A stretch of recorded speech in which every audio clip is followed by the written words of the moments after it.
Welcome to my lecture about integrative considerations of sustainable heat management of urban quarters by thermal activation of infrastructure systems of residential water management.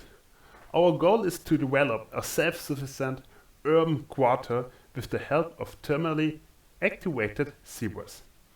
86% of all final energy in a German household is used for heating and hot water. Only 14% of the heating energy is from renewable energy sources. In order to develop a reliable energy system, base load capable energy resources or sources are needed. The only base load capable and in the quarter locally available thermal energy is geothermal energy and wastewater energy. If an already used infrastructure used in two ways, resources can be saved. An already used infrastructure is, for example, a static necessary foundation or a sewer. Sewers can be equipped with absorbers pipes both inside and outside. On the left side you see those outside, and the right side the inside absorbers. The internal ones tend to extract thermal energy from the wastewater, the external ones from the soil. When these thermally activated sewers are actually used, measurement approaches are needed that show how much thermal energy can be drawn from under certain boundary conditions. In order to develop an approach, we must know all the heat fluxes acting in the subsoil and the sewers. A large part of the heat fluxes can be adequately calculated by approximations or equations, unless the properties of the sewer air are not sufficiently known. It makes a big difference whether the sewer air is stationary or flowing. If the sewer air is stationary, there's only heat conduction. If the sewer air is flowing, there's convection heat transfer. The convective heat flow is quite bigger than the heat flow from the heat conduction. This is why we started investigations to measure the sewer air velocity and sewer air temperature, as well as the heat of the wastewater. Here you see our measurement equipment. Now our results. It can be seen that the sewer air temperature is directly dependent on the temperature of the wastewater, as well as there is the airflow in sewers even against the flow of the sewage. Convective heat transfer in the sewer can therefore be assumed. Also, the larger the sewer diameter, the greater the interaction between sewer air temperature and wastewater temperature, and between sewer air temperature and outdoor temperature. This knowledge was implemented as a boundary condition in a numerical study. We used the simulation software COMSOL.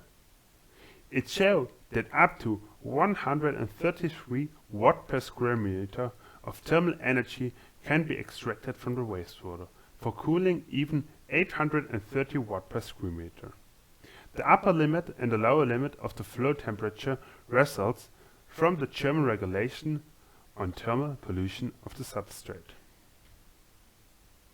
In order to be able to use the thermal energy efficiently, a distribution concept and operating conditions are required. That is why three operating modes have been developed. First, transfer mode, then a dry withdrawal mode, and a withdrawal mode. Three-dimensionally, the hybrid channels look like this. The individual sewer sections are 6 meters long and connected to a tapping point in the Tichelmann connection. The Tichelmann connection is common in heating construction. The study area where the developed concept is to be applied is a new development area in Stuttgart, Germany. This area will build on old railway tracks. In this area, once we will have over 5,500 inhabitants, and the size is about 85 hectares. We applied our concept and approach on the quarter and on the sewer system there. You see, the sewer system has in total a length about 2,900 meters. We only looked at a scale section where representative buildings are. The whole quarter would have been too large, especially when determining the thermal energy demand on an hourly basis.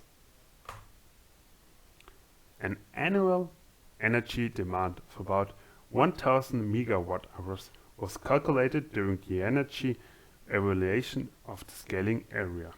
The thermal energy that can be supplied with the hybrid sewers alone amounts to about 115 megawatt hours.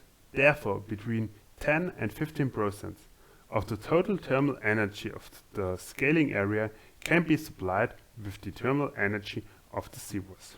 In addition, the district has a very high density of inhabitants, which is why a less dense urban district can probably generate even higher thermal coverage from the hybrid sewers alone.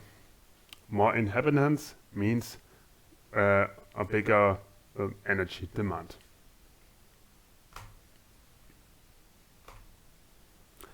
Thanks for listening. If you'd like to have more information, do not hesitate and contact me. Thanks.